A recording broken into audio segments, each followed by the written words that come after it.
senhores telespectadores,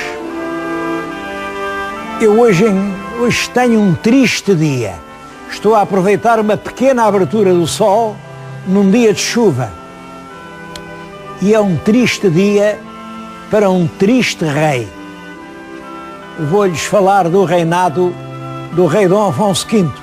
Foi o 12º rei de Portugal. Bom, até há quem diga que não é 12, é 13, porque conta a rainha Dona Beatriz, que eu acho que se não deve contar. Portanto, começando em Dom Afonso Henriques, conta 12 e é o Dom Afonso V. Dom Afonso V foi rei durante muito tempo. Foi um dos homens que mais tempo teve o título de rei de Portugal. E apesar disso, também foi um dos que menos reinou. Eu acho, a bem dizer, ele nunca foi rei. Não era capaz. Para reinar é preciso mandar. É preciso uma certa capacidade de pegar o destino nas nossas mãos e conduzi-lo. E ele, que era um bom homem, cheio de ideais, cheio de ilusões, não tinha mãos para agarrar na roda do destino. Por isso, foi um rei profundamente infeliz. Talvez nos reis de Portugal, de todos eles, nenhum tenha tido um reinado tão triste, tão doloroso, como o rei Dom Afonso V, que passou à história com o cognome de o Africano. Estou-lhes a falar num cenário, já viram que o cenário é muito bonito, estou-lhes a falar num claustro ainda gótico, é o claustro do convento de Santo António de Varatojo, aqui muito perto de Torres Vedras. Isto fica a meia hora de Lisboa. Agora até é moda os casais de noivos virem casar-se aqui, porque realmente é um sítio lindíssimo. Bom, este claustro, este convento, esta igreja foi mandada fazer em 1474, foi inaugurada exatamente em 1474 pelo rei Dom Afonso V. Mas talvez eu esteja a exagerar, mas acho que foi a única coisa que ele mandou fazer em Portugal. Fora disso, não teve tempo para mandar fazer mais nada. Olhem, exatamente neste ano em que se abriu ao culto este convento, 1474, começa um drama, o drama da sucessão de Espanha, em que o rei vai conhecer os maiores desgostos da sua vida. Bom, mas essa é a parte final. Eu vou falar-lhes agora dos primeiros anos do reinado de Dom Afonso V.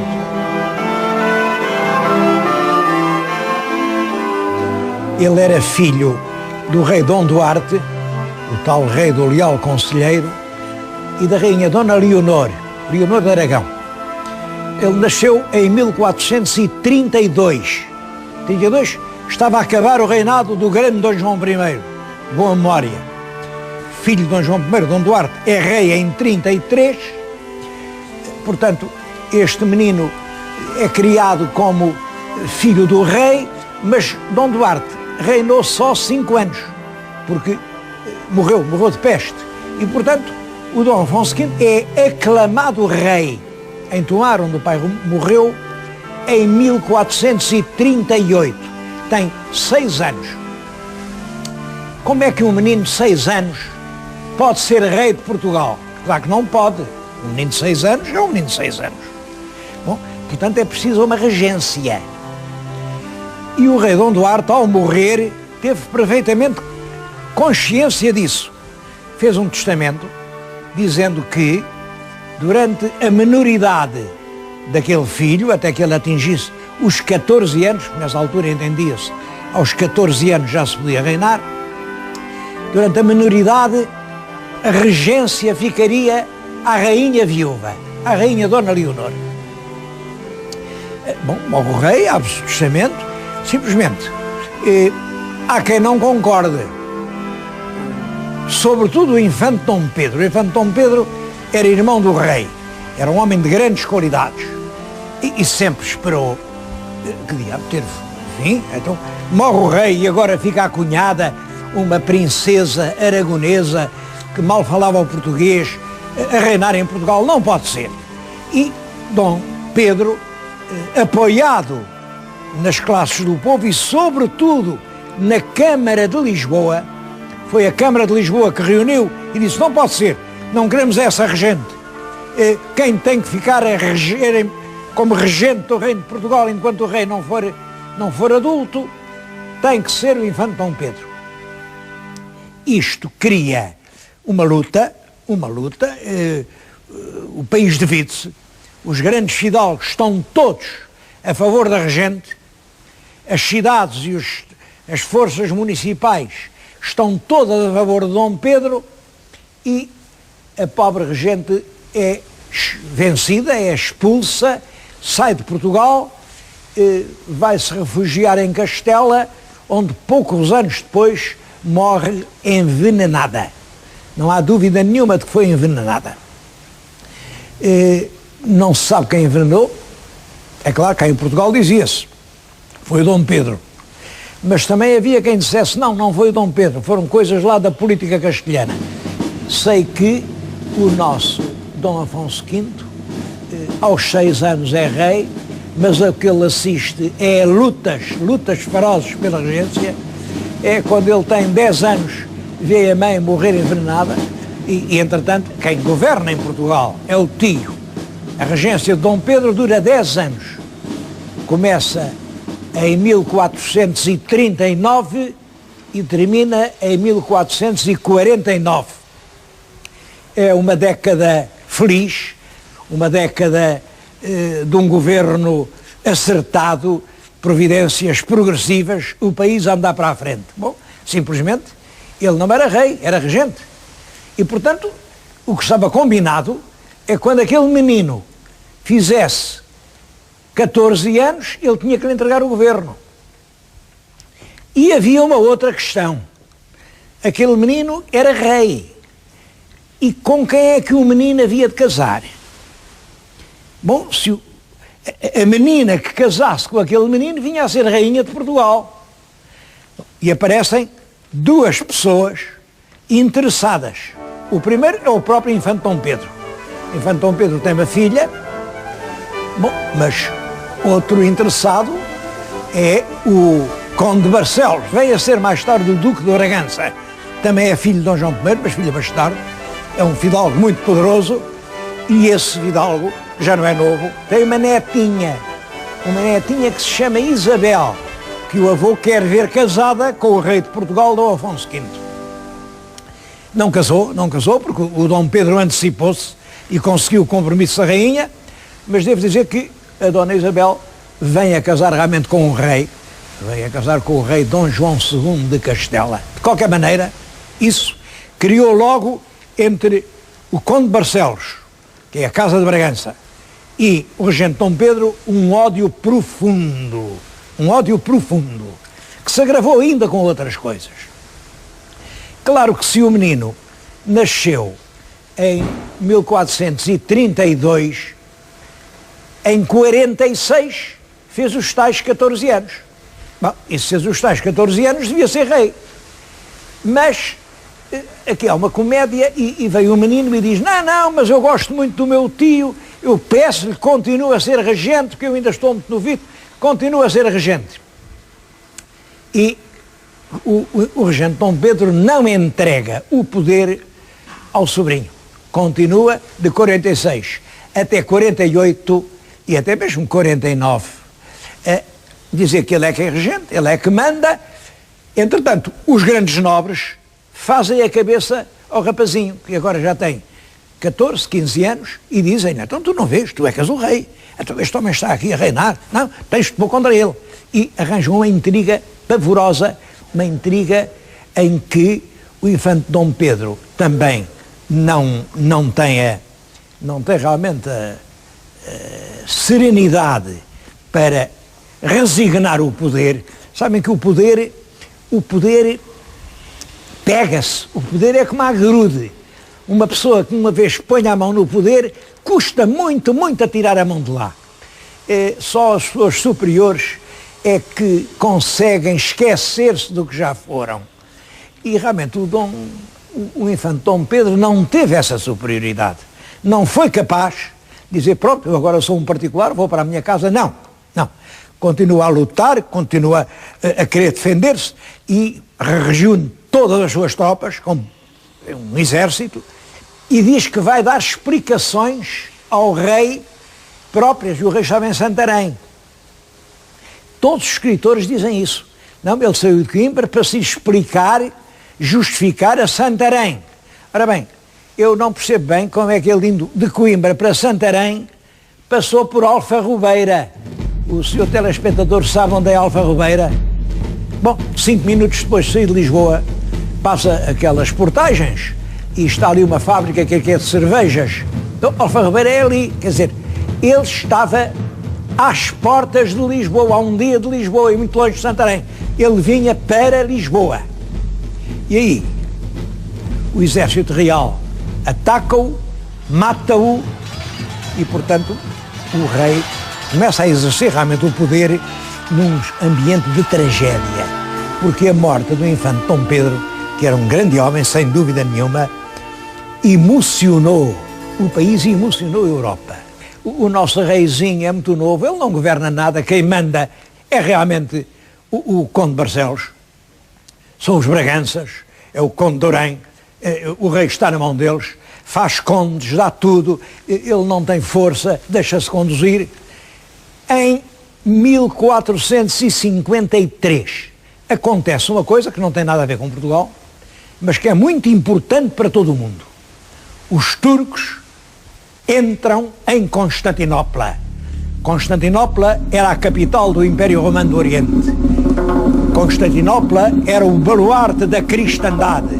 Então os turcos avançam por Constantinopla e rompem pela Europa. Parece que a Europa cristã, que está prestes a ruir. O primeiro Papa, nessa altura, ele morre de desgosto, morre de aflição. O que se sucede, prega uma grande cruzada e diz: todos os reis cristãos, peguem nas suas armas, mobilizem os seus homens e vamos todos juntos, fazer uma nova cruzada e impedir os turcos de conquistar a Europa.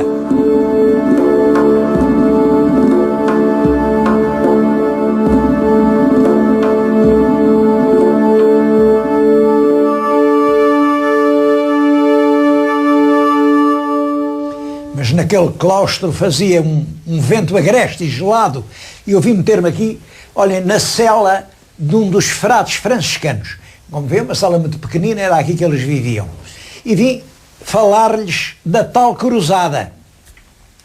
Devo-lhes dizer que fazer uma cruzada europeia em 1453 já não tinha sentido. As cruzadas foram no século XII e no século XIII, em que realmente o entusiasmo religioso era profundo e sincero em toda a Europa, mas em consequência das próprias cruzadas, reanimou-se o comércio, cresceram as cidades, as povoações burguesas solidificaram-se e no século XV cada um tratava dos seus interesses, dos seus negócios, tinham já nascido as nações com uma grande rivalidade umas com as outras, ao contrário do que acontecia no século XII, e portanto, quem é que agora ia mandar as suas tropas para a cruzada? Só o nosso pobre Dom Afonso V é que acreditou nisso. Manda mobilizar tropas, promete 12 mil homens encavalgados e bem armados, durante um ano a combater na Terra Santa, só que o rei antes da cruzada mandou ouvir o seu conselho. O rei não fazia nunca nada sem perguntar aos outros como é que devia fazer. E os outros disseram-lhe: acho muito bem, a cruzada está muito bem, mas o senhor espere que os outros vão. O senhor não seja o primeiro. Se for o primeiro, acha-se sozinho e, claro, como é que vai poder com todo o poder da Turquia? Deixe ir os outros reis, porque todos prometeram, claro.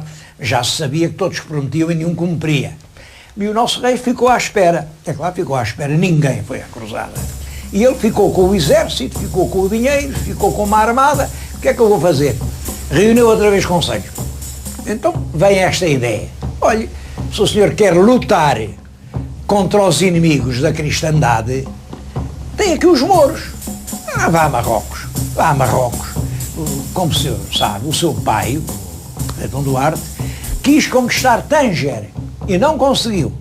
E ainda hoje lá está os ossos do seu tio Fernando. Vá a Tanger, vá conquistar. Bom, e o rei organiza realmente uma expedição e faz a sua primeira expedição a Marrocos. É por isso que chamam Dom Afonso V o africano.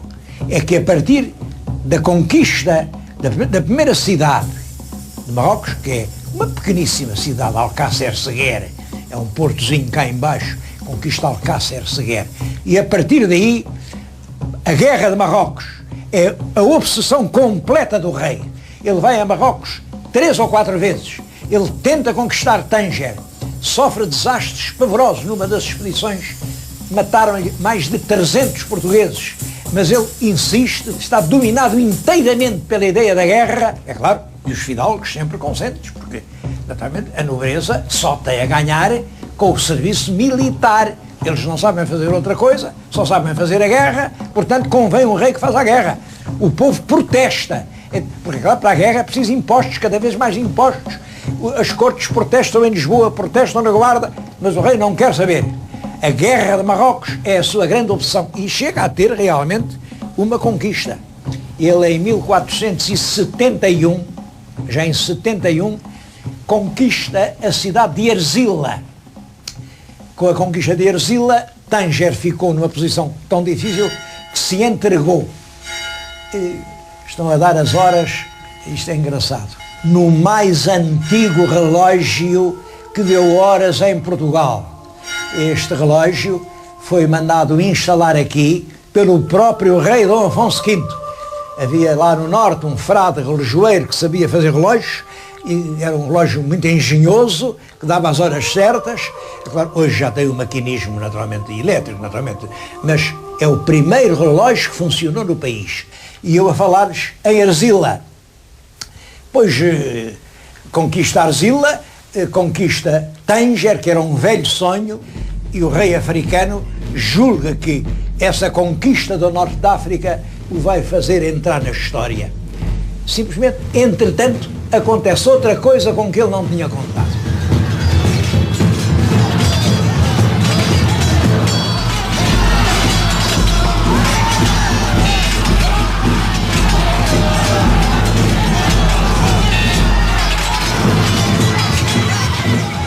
Ora, acontece que o rei de Castela, Henrique IV, era cunhado do nosso Dom Afonso V. Estava casado com uma irmã do Afonso V, com a rainha Dona Joana. Bom, e dizia-se muito mal, tanto do rei como da rainha. O rei, em novo, tinha tido uma juventude violenta, tinha cometido todos os excessos, e dizia-se que por causa disso já estava estragado, já não podia ter filhos. Até o nome que lhe davam lá em Espanha, que lhe deram depois, foi este ruído todo que estão a ouvir, é a invernia que passa aí fora, não estranha. O rei não podia ter filhos, por causa, a verdade é que teve uma filha, também chamada Joana. Bom, mas quem ele declarou princesa, isto é, herdeira do trono de Castela, foi uma irmã, Dona Isabel. Depois zangou-se com a irmã, porque a irmã casou com o rei do Aragão, Fernando, e disse, não, afinal, quem agora é herdeira é a minha filha Joana. Bom, e os fidalgos ligados à Dona Isabel a dizer, mas esta não é filha dele nem nada, porque ele tinha lá um ministro, um homem que fazia tudo por ele, um Dom Beltrão de la Cueva. O Dom Beltrão governa tudo, até governa a rainha, portanto a pequena é a filha, é do Dom Beltrão, não é do rei. Chamava-lhe a Beltranei, já pequena, coitadinha. O rei chegou a dizer que realmente não é a minha filha, mas depois voltou a dizer, sim senhor, é a minha filha. O rei, coitado, não tinha qualidades nenhumas, era uma pobre criatura. Até que o rei morre e deixa no testamento o seguinte: Dona Joana é realmente a minha filha, é herdeira do trono de Castela e peço-lhe que case com o seu tio, o rei de Portugal, que é para o rei de Portugal amparar contra as pessoas que certamente hão de discutir ela ser rainha de Castela. Claro, as pessoas eram a rainha Isabel de Castela. O nosso rei manda reunir cortes, aconselham-no abertamente a aceitar. De Castela, os grandes, os nobres, dizem ao nosso rei: estamos consigo, a rainha legítima é Dona Joana, e é fiado nesse apoio que o nosso rei, junto ao exército, em Arronches, isto em 1475, e entra poderosamente em Castela. Passa pelas cidades, chega a Toro, mas em Toro, em 1476, é vencido pelas tropas, que era a maioria da Espanha, das tropas obedientes ao Fernando Católico e à rainha Isabel de Castela. Há uma derrota, o nosso rei volta a Portugal, volta casado com a sobrinha, ele casou com a sobrinha. Daqui teve uma ideia: quem me vai ajudar é o rei de França. O rei de França é meu amigo, era o Luís XI, imaginem aquela raposa do Luís XI. E ele sai de Portugal, vai à França, demora-se lá mais de um ano, o rei de França engana-o, diz-lhe: eu ajudava de boa vontade. O pior é que eu ando em guerra, olha, ando em guerra aqui com o seu parente, com o Carlos o Temerário, que é Duque da Borgonha. As minhas tropas todas são para fazer guerra ao Duque da Borgonha. Se o senhor conseguisse ir lá à Borgonha e convencer o seu primo Carlos o Temerário a fazer as pazes comigo, eu ficava livre dessa guerra e já o podia ajudar. Bom, e aqui vai o nosso Dom Afonso V, atravessa a França, vai até Nancy, estava o Duque da Borgonha, Carlos o Temerário, que já lhes falei dele, como sabem, era neto do nosso Dom João I, como ele, Dom Afonso V, eram ambos netos do Dom João I, e vai-lhe dizer: olha, venho-lhe pedir, faça as pazes com o rei de França, que é para o rei de França me poder ajudar. É claro, o Carlos o Temerário diz-lhe: o senhor, o primo é um ingênuo, então, o senhor acredita nesse maroto do rei de França? Ele está a dizer-lhe isso só para me matar. Olha, mandou fazer essa proposta e no mesmo dia mandou tropas, grandes tropas, ao Duque da Lorena para me atacarem. Bom, e assim ele não se enganou. No dia seguinte foi atacado por essas tropas mandadas pelo Luís XI e foi morto. Foi morto, mataram numa batalha, o cadáver ficou exposto aos lobos, o comeram durante a noite, isto o Carlos o Temerário. Bom, e o nosso pobre Dom Afonso V volta a pedir ao Luís XI: então como é que me ajuda? O Carlos o Temerário agora já morreu. Pois, mas agora...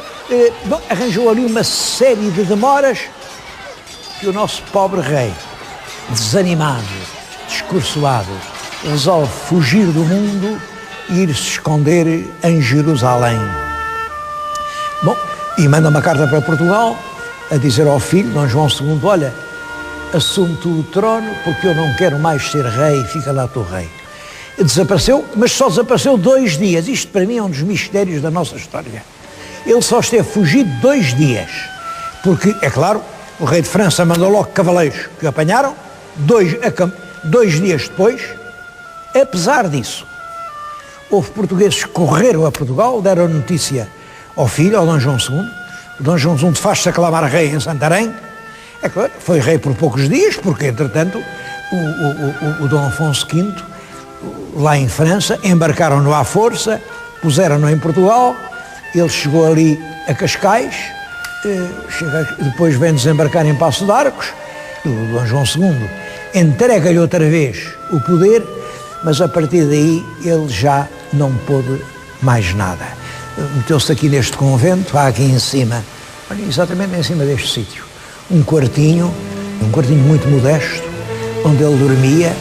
Quem governava tudo era o filho, e ele acabou por morrer em 1481, desanimado cheio de lágrimas, triste por não o deixarem viver com aquela linda jovem com a qual ele tinha casado, a quem a história chama a Beltraneja.